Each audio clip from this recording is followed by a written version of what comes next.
आदाब, नमस्कार। आप देख रहे हैं INN चैनल। मैं हूं शेख अहमद अली। इस न्यूज़ बुलेटिन में आइए नज़र डालते हैं दिन भर की बड़ी खबरों पर। शहरियत तरमीम कानून और NRC के खिलाफ आज मुल्क गिर सतह पर मनाए गए बंद का हैदराबाद में ज़बरदस्त असर देखा गया।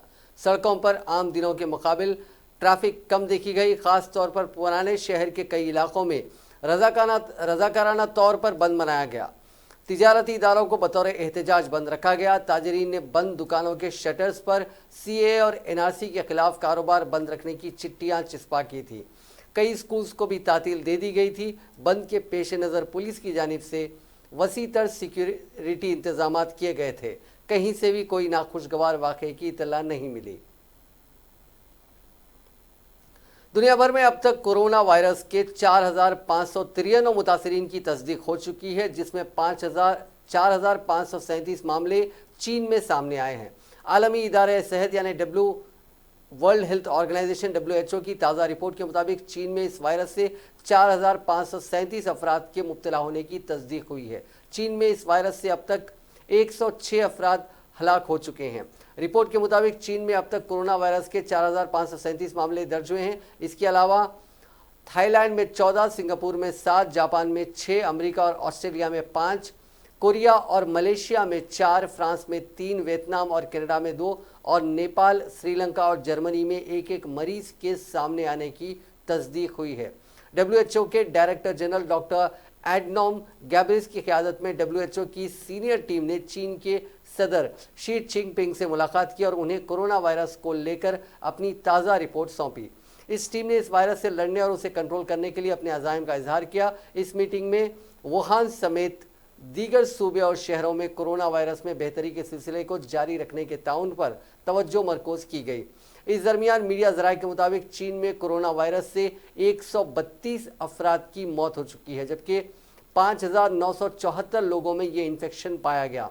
चीन के नेशनल हेल्थ कमीशन ने यह इतला दी। हेल्थ कमीशन ने कहा कि NHC को 28 जनवरी की रात तक 59 सूबों से कुल 5,974 मरीजों की इतला मिली है, जिनमें 1,239 संगीन हालत में हैं। अभी तक 132 अफराद की मौत हो चुकी है और 103 मरीजों की अस्पताल से छुट्टी मिल चुकी है। वहीं हांगकांग में 8, मकाओ से 7 और ताइवान से 8 मरीजों के सामने आने की तस्दीक हुई है। इसके अलावा 9,239 लोगों से इस वबा की जद में आने का शुबा है।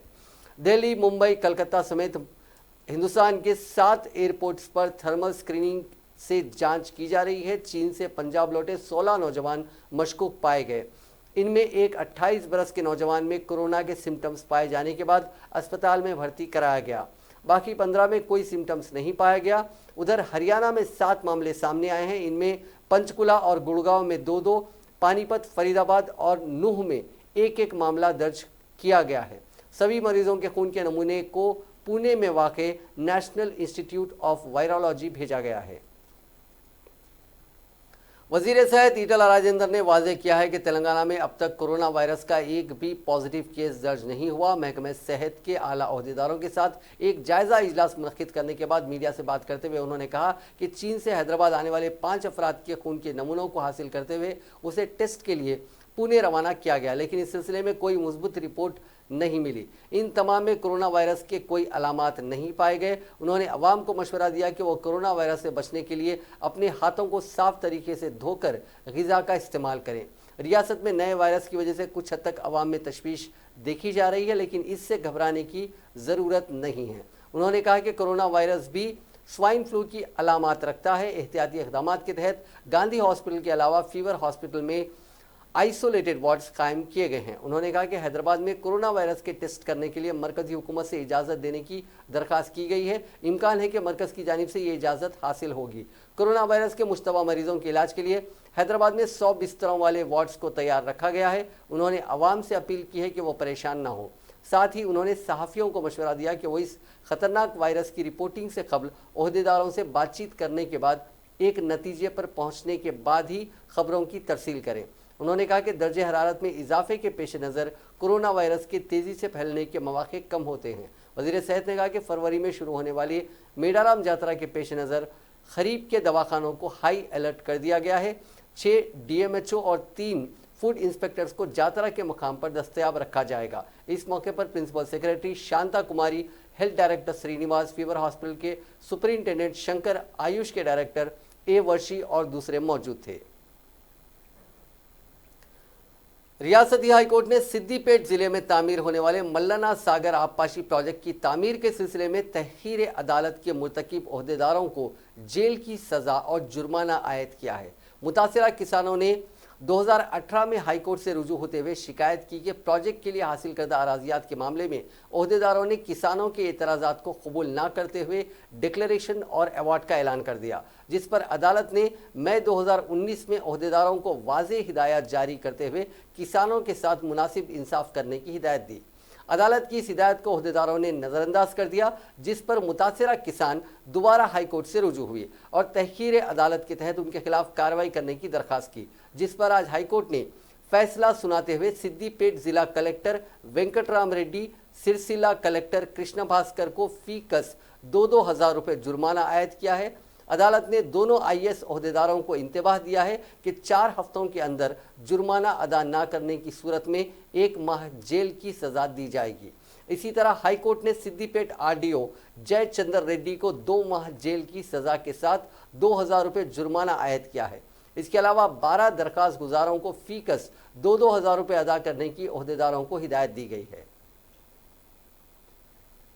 वजीर ट्रांसपोर्ट P अजय कुमार ने कहा है कि ऑनलाइन के जरिए गाड़ियों के फैंसी नंबर की बोली लगाई जाएगी। यह तरीक़ेकार तेलंगाना ट्रांसपोर्ट में आज से शुरू हो रहा है। खैरताबाद में वाक़ ट्रांसपोर्ट के दफ्तर में अपने चेंबर का इफ्तिताह करने के बाद मीडिया के नुमाइंदों से बात करते हुए वज़ीर ट्रांसपोर्ट अजय कुमार ने महकमा ट्रांसपोर्ट में लाए गए असलाहत और RTC की ताज़ा सूरत हाल पर तफसीली बातचीत की। उन्होंने कहा कि गाड़ी मालिकीन को अपनी पसंद के फैंसी नंबर के लिए ओहदेदारों या फिर ट्रांसपोर्ट के दफ्तर के चक्कर लगाने की ज़रूरत नहीं है। ई-बिडिंग के ज़रिए वो ऑनलाइन तरीक़ेकार पर अपने पसंद के फैंसी नंबर हासिल कर सकते हैं। इसका आगाज़ आज से ही शुरू किया गया है। उन्होंने कहा कि गाड़ियों के नंबर में भी पोर्टेबिलिटी सिस्टम को मुतारिफ करने की कोशिश की जा रही है। इस तरीक़ेकार से महकमा ट्रांसपोर्ट को ज़ायद आमदनी हासिल होने की उम्मीद है। अजय कुमार ने कहा कि माशी मंदी के असरात महकमा ट्रांसपोर्ट पर देखे जा रहे हैं। गाड़ियों की खरीदी में कमी की वजह से आमदनी में 11 से 14% की गिरावट हुई है। उन्होंने कहा कि महकमा ट्रांसपोर्ट की जानिब से साल 2016 से 59 सिटीजन सर्विसेज ऑनलाइन के जरिए फराहम किए जा रहे हैं। फिलवक्त रजिस्ट्रेशन की फ़ीस के अलावा बिट की मुकम्मल रकम डिमांड ड्राफ्ट की शक्ल में वसूल करते हुए स्पेशल रजिस्ट्रेशन नंबर दिया जा रहा है। उन्होंने कहा कि नंबरात के अलॉटमेंट में शफाफियत लाने के लिए ऑनलाइन तरीक़ेकार को मुतारिफ किया गया।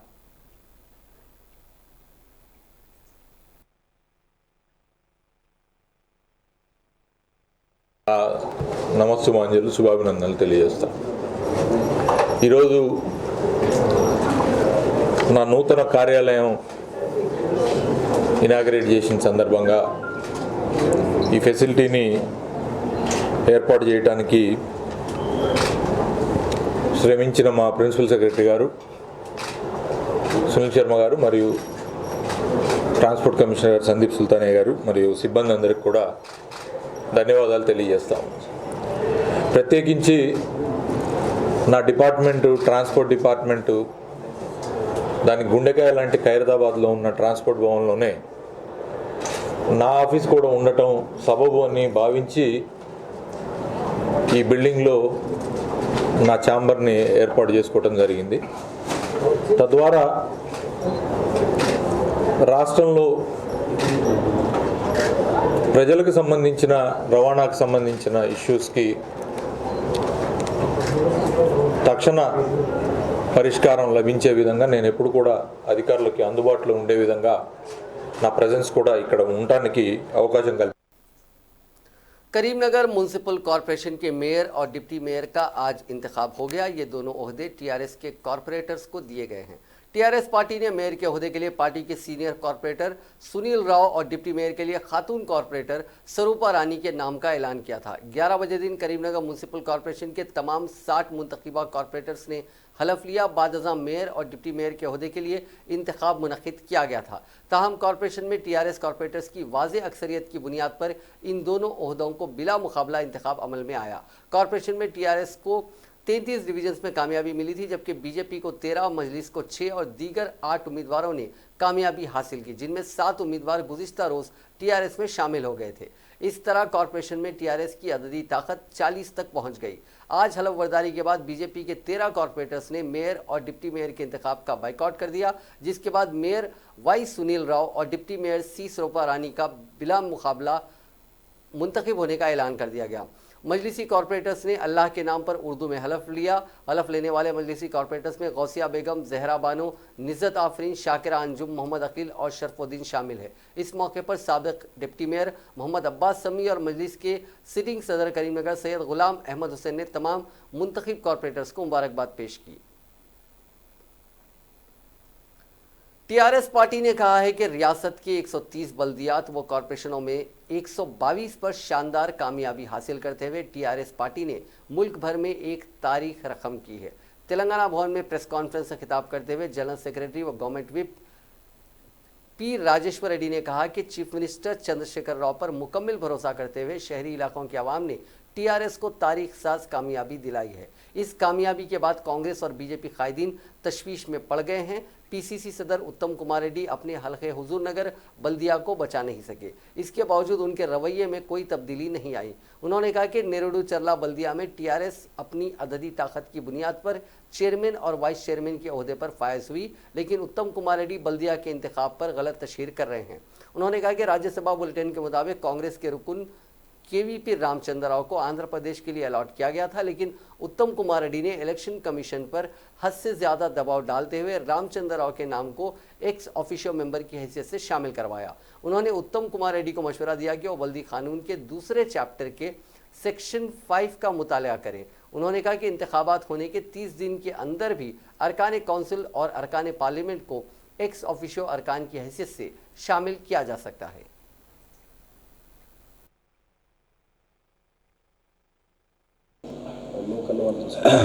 లోకల్ కండిషన్స్ బట్టి ఎలక్షన్లు అయిన తర్వాత కూడా వాళ్ళు ఎక్కడైతే మాతో పాటు కలిసి రావాలనుకున్నప్పుడు వాళ్ళందరినీ కలుపుకోబోయే ప్రయత్నం చేస్తాం, లేనప్పుడు వాళ్ళ మీద చర్య తీసుకుంటాం. అదే జరిగింది.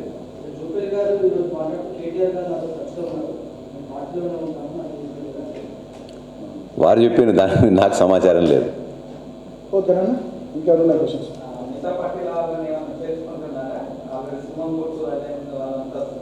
సింహం గుర్తే కదండి, మా వాళ్ళే కదా అందరూ. వాళ్ళందరూ పోతారు, కొద్దిగా అలిగిపోతారు, చిన్న చిన్న వాళ్ళు ఉంటారు, వాళ్ళే వస్తారు, జాయిన్ చేసుకుంటాం, అదేముంటుంది.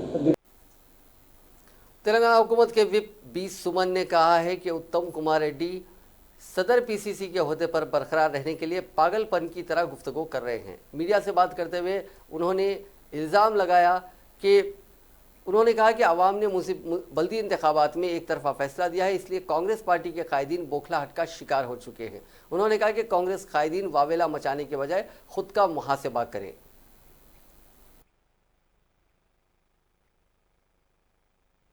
సంస్కార హితంగా మాట్లాడండి, సంస్కారం లేకుండా నిస్సిగ్గుగా పరుష పదజాలంతో కూడా మాట్లాడకండి. నిన్న వారు మాట్లాడినటువంటి తీరు మాకెవరు కూడా నచ్చలేదు. ఉత్తమ్ కుమార్ రెడ్డి గారు మాట్లాడినటువంటి తీరు అది పద్ధతి కాదు, పద్ధతి మార్చుకోవాలని నేను ఇంతో పలుకుతా ఉన్నా. కోమటిరెడ్డి బ్రదర్స్ కూడా ఇష్టం వచ్చినట్టు మాట్లాడినారు, వాళ్ళది కూడా పద్ధతి కాదు. ఈ రౌడీయిజాలు, గూండాయిజాలు వీటితో ఏదో చేస్తాం అనుకుంటే అది నడవది. ప్రజలు అన్ని విషయాలు కూడా గమనిస్తూ ఉన్నారు. అదే కాకుండా కాంగ్రెస్ పార్టీ నాయకుల వైఖరి ఈ రకంగా ఒక రకంగా ఉంటే, వ్యవస్థల మీద నమ్మకం లేనట్టు, విశ్వాసం లేనట్టు గతంలో ప్రభుత్వాలు నడిపిన వాళ్ళు ఇట్లా మాట్లాడుతూ ఉంటే, భారతీయ జనతా పార్టీది ఇంకో రకంగా ఉన్నది. ఇక వాళ్ళది ఎట్లున్నాయంటే, లక్ష్మణ్ గారిది చాలా పెద్ద పెద్ద మాటలు. ఇక నేను లేచి ఇది కాదు అది కాదు అంటాడు, ఆయన లేవాడు. ఆయన లేచే ప్రయత్నం చేసినా లేచి ఊరంతా తిరిగొచ్చిన ఏమైతే లేదు. తిరిగిండు, మొత్తం అసెంబ్లీ ఎన్నికలకు తిరిగిండు, ఏం లేదు, ఒకటే సీటు.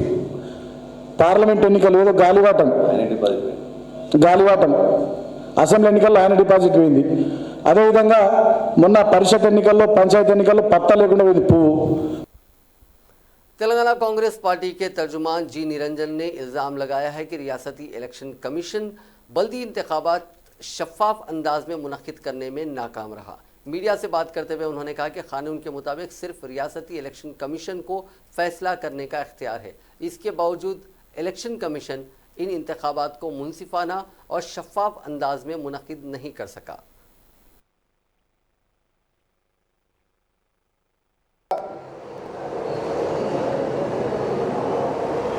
काबिलियत उन लोगों को नहीं है बोलकर और कितना केयरलेसली इलेक्शंस को कंडक्ट करे बोलकर और कितना पार्शियलिटी से इलेक्शंस में उनका रवैया रहा वो साबित होता है। अगर एक्ट में कहा तो भी कुछ डाउटफुल रहे तो उसको क्लैरिटी देने का जिम्मेदारी स्टेट इलेक्शन कमीशन का रहता। म्युनिसिपल एडमिनिस्ट्रेशन डिपार्टमेंट की तरफ से कुछ क्लैरिफिकेशंस पूछे तो वो क्लैरिफिकेशन को सीधा सीधा नहीं देते हुए एक्ट पे हैं देख लो बोलकर उन लोगों को गलती करे जैसा गुंजाइश दी, उससे गलतियां हुई। वो गलतियां होते रहे तो भी उन लोग खामोश बैठे। केवीपी साहब को और केशव राव साहब को एक सबसे मेंबरशिप देने में पहला देकर फिर रद्द कर फिर देना केवीपी साहब के इशू में आंध्रा का हिस्से में है सो केशव राव साहब को कल तुक्कुगुड़े में वोट डाल दिए। वो गलती के वजह से शायद हो सकता रिजल्ट्स का प्रभाव हुआ होगा। वो गलती को ऐसा क्लियर क्या करते? आप गलती करते, क्लैरिटी नहीं देते, आज इलेक्शन हो गए, जो जीतने वाला कैंडिडेट नहीं जीता, जो नहीं जीतने वाला कैंडिडेट वो जीत गया। इलेक्शंस हो गए ना, आप कोर्ट को जाओ बोल के बोल रहे हो उन लोग ट्रिब्यूनल को। आप गलती करेंगे और कैंडिडेट जाके ट्रिब्यूनल में बैठना, ये कहां तक सही है, सोचने की जरूरत है। और हम लोग भैंसा में रौनुमा हालिया फिरकावाराना तशद्दुद के दौरान अपने 2 बेकसूर बेटों की गिरफ्तारियों के बाद सदमे से दो चार और परेशान हाल वालिदैन का इंतकाल हो गया। बताया जाता है कि हालिया तशद्दुद के वाक़यात के बाद पुलिस ने एक ही घर के 2 भाइयों को गिरफ्तार करते हुए अदालती तहवील में दे दिया था, जबकि उन वाक़यात से इन भाइयों का कोई ताल्लुक़ ही नहीं है। एक भाई अब्दुल काशिफ निज़ामाबाद में नर्सिंग कोर्स कर रहे हैं, जिन्होंने पुरतशद्दुद वाक़यात में ज़ख्मी अफराद को तिब्बी इमदाद पहुँचाई थी, जबकि दूसरा भाई अब्दुल आसिफ प्लम्बर की हैसियत से काम करते हुए अपने ख़ानदान की कफालत करता है। दोनों बेटों की गैर ज़रूरी गिरफ्तारी के बाद उनके वालिद और वालदा परेशान कुन हालात से गुजर रहे थे, जहां आज सुबह की अवलीन सातों में इन नौजवानों के वालिद जनाब अब्दुल अहद बनारसी का बाउमर 75 साल इंतकाल हो गया और उनके इंतकाल के 2 घंटे बाद ही उनकी अहलिया का भी इंतकाल हो गया। वाक़े की इत्तला आम होते ही अवाम की बड़ी तादाद अब्दुल अहद बनारसी के मकान पर जमा हो गई और पुलिस के रवैये पर सख्त एहतजाज किया गया कि उसने ऐसे 2 नौजवानों को गिरफ्तार कर लिया जिनका इन वाक़यात से कोई ताल्लुक़ ही नहीं है। अब्दुल अहद बनारसी के एक और फर्जंद आरिफ बनारसी ने कहा कि हुकूमत एक जानिब जहां मुसलमानों को इंसाफ दिलाने की बात कह रही है, दूसरी जानिब पुलिस की जानिब से किसी गलती के बगैर बेकसूर नौजवानों को अंधाधुंध गिरफ्तार किया गया। उन्होंने चीफ मिनिस्टर चंद्रशेखर राव, वज़ीर दाखिला महमूद अली और दूसरे आला ओहदेदारान ने पुलिस से मुतालबा किया कि वो बेकसूर गिरफ्तार शुदा मुस्लिम नौजवानों को फौरी रिहा कर दे। इस ज़मन में भैंसा के एडवोकेट्स अब्दुल काशिफ और अब्दुल आसिफ को पैरोल पर रिहा करवाने की कोशिश कर रहे हैं ताकि वो अपने वालिदैन का आखिरी दीदार करते हुए तदफीन में शिरकत कर सकें।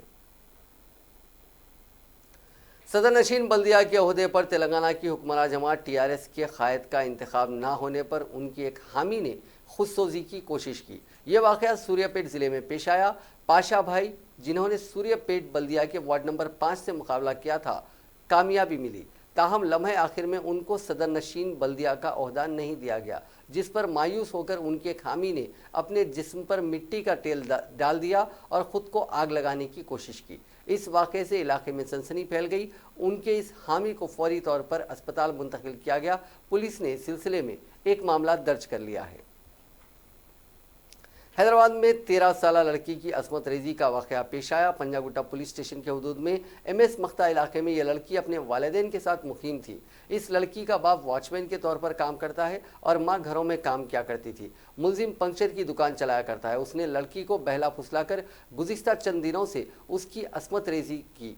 मुतासिरा के वालिदैन जब काम से घर पहुंचे तो उन्होंने अपनी बेटी को उदास देखकर उसकी वजह दरियाफ्त की, जिस पर लड़की ने सारा माजरा कह सुनाया। बाद अज़ां मुतासिरा के वालिदैन ने पुलिस से शिकायत की, जिसके बाद पुलिस ने इस सिलसिले में एक मामला दर्ज करके मुतासिरा को तिब्बी मायने के लिए भेज दिया और मुलजिम की तलाश शुरू कर दी, जो मफरूर बताया जाता है।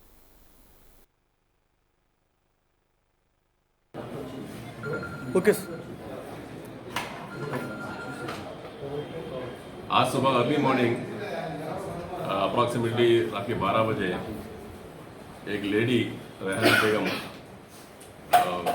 वाइफ ऑफ मोहम्मद निज़ामुद्दीन 65 साल की औरत अपनी 13 साल की लड़की के साथ ये पंजागुट्टा पुलिस स्टेशन में आके एक कंप्लेंट दर्ज की है।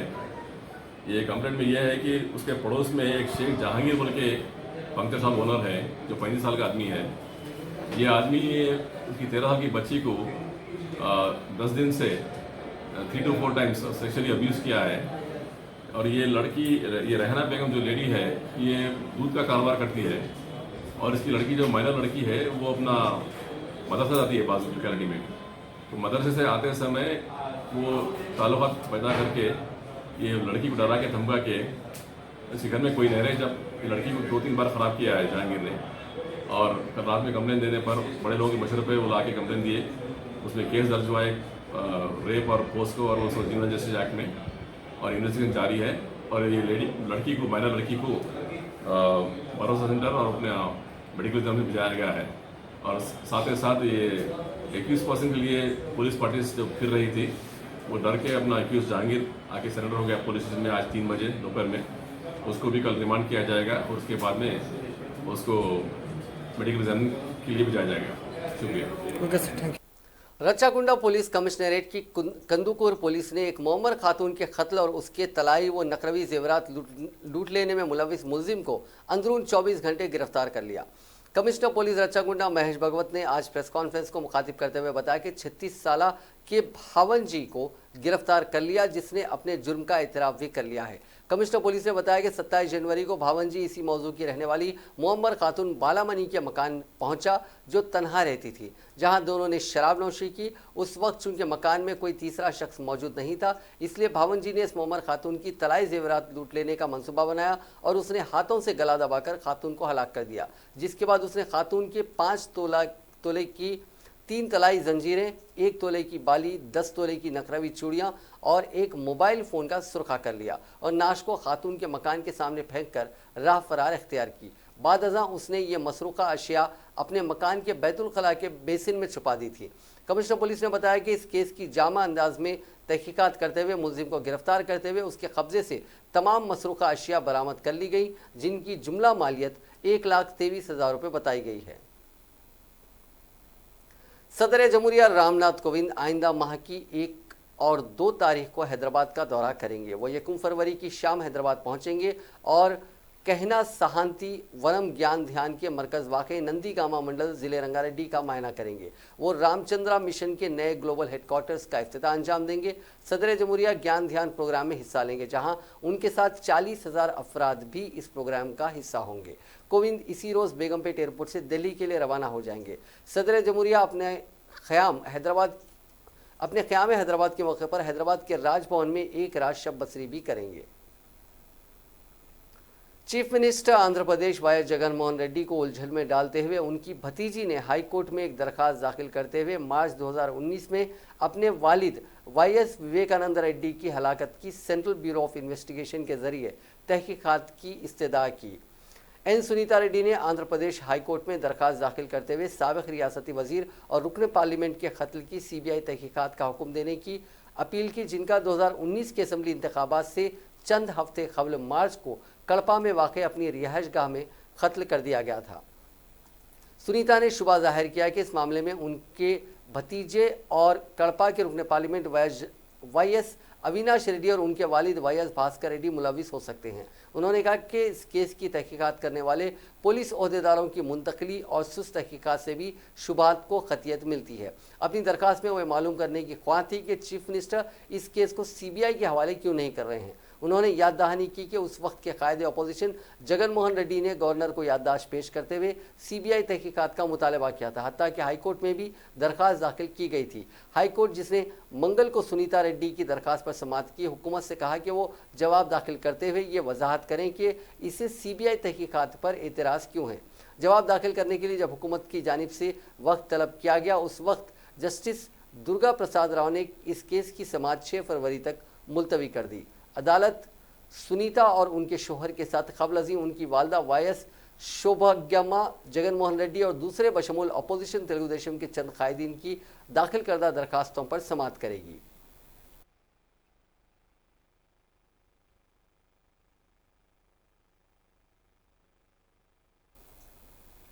निर्भया के कातिल मुकेश की फांसी से बचने की आखिरी कोशिश 4 शुंबे को उस वक्त नाकाम हो गई जब सुप्रीम कोर्ट ने रहम की अर्जी खारिज किए जाने के खिलाफ उसकी अपील मुस्तरद कर दी। Justice R Bhanumathi, justice Bhushan और जस्टिस एस.ए. बोपना की खुसूसी बेंच ने मुकेश की अर्जी ये कहते हुए खारिज कर दी कि इसमें कोई बुनियाद नजर नहीं आती। अदालत ने निर्भया मामले के कसूरवार मुकेश की अर्जी खारिज किए जाने को चैलेंज देने वाली अपील पर मंगल को फैसला महफूज रख लिया था। बेंच ने मुकेश की जानिब से पेश सीनियर वकील अंजना प्रकाश और दिल्ली हुकूमत की जानिब से सॉलिसिटर जनरल तुषार मेहता दलीलें सुनने के बाद फैसला महफूज रखा था। अदालत ने कहा कि दिल्ली हुकूमत ने रहम की अर्जी के साथ सदर जमहूरिया को मुनासिब दस्तावेज मुहैया कराए थे। बैडमिंटन की मशहूर खिलाड़ी साइना नेहवाल बीजेपी में शामिल हो गई। हरियाणा में पैदा हुई 29 साला साइना नेहवाल हैदराबाद में रहती हैं। वह हिंदुस्तान में मशहूर खिलाड़ियों में शुमार की जाती हैं और उनके मद्दाहों की तादाद भी काफ़ी है। साबिक नंबर 1 खिलाड़ी को खेल में मुल्क के सरकर्दा अवार्ड्स राजीव खेल रत्न और अर्जुन अवार्ड भी दिया गया था। उन्होंने 24 बैनुल अक़वामी खिताबात पर अपना कब्जा जमाया। लंदन ओलंपिक्स में उन्होंने ब्रॉन्ज मेडल हासिल किया था। साइना नेहवाल 2009 में आलमी नंबर 1 खिलाड़ी रह चुकी हैं और 2015 में उन्होंने वर्ल्ड नंबर 1 खिलाड़ी का मुकाम हासिल किया था। साइना नेहवाल की बीजेपी में शमूलियत दिल्ली इंतखाबात से पहले हुई है। गुज़िश्ता साल कई खिलाड़ियों बशमूल क्रिकेटर गौतम गंभीर, बबीता फोगाट ने भी बीजेपी में शमूलियत अख्तियार की थी। हरियाणा इंतखाबात से पहले रेसलर सुशील कुमार और बबीता फोगाट ने बीजेपी में शमूलियत अख्तियार की थी। उनके साथ हॉकी टीम के कप्तान संदीप सिंह भी बीजेपी में शामिल हुए थे। सिंह को इंतखाबात में कामयाबी के बाद वजीर बनाया गया है। आज साइना नेहवाल के साथ उनकी बहन चंद्रन शो ने भी बीजेपी में शमूलियत अख्तियार कर ली। बीजेपी के कौमी जनरल सेक्रेटरी अरुण सिंह की मौजूदगी में साइना नेहवाल ने अपनी बहन के साथ पार्टी में शमूलियत अख्तियार कर ली। इस मौके पर उनको गुलदस्ता पेश किया गया और पार्टी का खंडवा पहनाया गया। इम्कान है कि बीजेपी साइना नेहवाल की खिदमात दिल्ली असम्बली के इंतखाबात की मुहिम में हासिल करेगी। इस मौके पर मीडिया से बात करते हुए साइना नेहवाल ने कहा कि मैंने मुल्क के लिए मेडल्स जीते हैं। मैं काफ़ी सख्त मेहनत करती हूं और मैं सख्त मेहनत करने वालों को पसंद करती हूं। मैंने ये देखा है कि वज़ीर आज़म मोदी ने मुल्क के लिए बहुत कुछ किया है। मैं उनके साथ मिलकर मुल्क के लिए कुछ करना चाहती हूं। मुझे नरेंद्र मोदी सर से काफ़ी जज्बा हासिल होता है। नेहवाल ने कहा कि उनके लिए सब कुछ नया है, लेकिन उन्हें सियासत का इल्म रखना अच्छा लगता है। उन्होंने कहा कि वज़ीर आज़म ने खेल कूद के फ़रोग़ के लिए काफ़ी काम किया है। जेडीयू ने पार्टी के नायब सदर प्रशांत किशोर और जनरल सेक्रेटरी पवन वर्मा को पार्टी से बर्खास्त कर दिया है। जेडीयू ने इन दोनों कायदीन पर पार्टी मुखालिफ सरगर्मियों में शामिल होने पर कार्रवाई की है। प्रशांत किशोर शहरियत तरमीमी कानून की मुखालिफत कर रहे हैं। पवन वर्मा को दिल्ली में बीजेपी और जेडीयू के अलायंस पर एतराज़ है। बिहार के वज़ीर आला नीतीश कुमार ने मंगल के रोज़ कहा था कि प्रशांत को अमित शाह के कहने पर पार्टी में लाए थे। अगर वो जाना चाहते हैं तो वो जा सकते हैं। नीतीश के इस बयान पर प्रशांत किशोर ने फौरी रद्द-ए-अमल दिया था। उन्होंने कहा था कि नीतीश गिरा हुआ झूठ बोल रहे हैं। इसके 20 घंटे बाद ही उन्हें पार्टी से निकाल दिया गया। पार्टी से निकाले जाने के फौरी बाद प्रशांत किशोर ने ट्वीट कर अपना रद्द-ए-अमल जाहिर किया। उन्होंने लिखा, शुक्रिया नीतीश कुमार, वज़ीर आला की कुर्सी पर बने रहने के लिए मेरी आपको नेक तमन्नाएं हैं। भगवान आपका भला करे।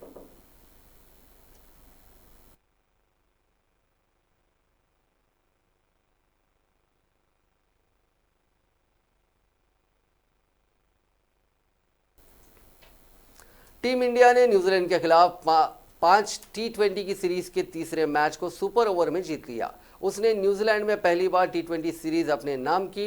टीम इंडिया ने सीरीज में 3-0 की बढ़त हासिल कर ली है। मैच में हिंदुस्तान ने पहले बल्लेबाजी करते हुए 20 ओवर में 5 विकेट पर 179 रन बनाए। जवाब में न्यूजीलैंड की टीम भी 20 ओवर में 179 रन ही बना पाई। सुपर ओवर में उसने पहले बल्लेबाजी करते हुए 17 रन बनाए। बुमराह के ओवर में 2 चौके और 1 छक्का लगा। जवाब में रोहित शर्मा और लोकेश राहुल ने मिलकर 20 रन बना दिए। रोहित ने आखिरी 2 बॉल पर 2 छक्के लगाकर टीम इंडिया को जीत दिलाई।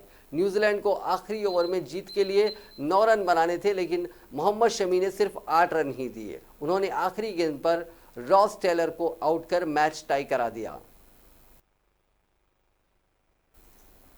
नाजरीन, इस न्यूज बुलेटिन में बस इतना ही। देखते रहिए INN चैनल।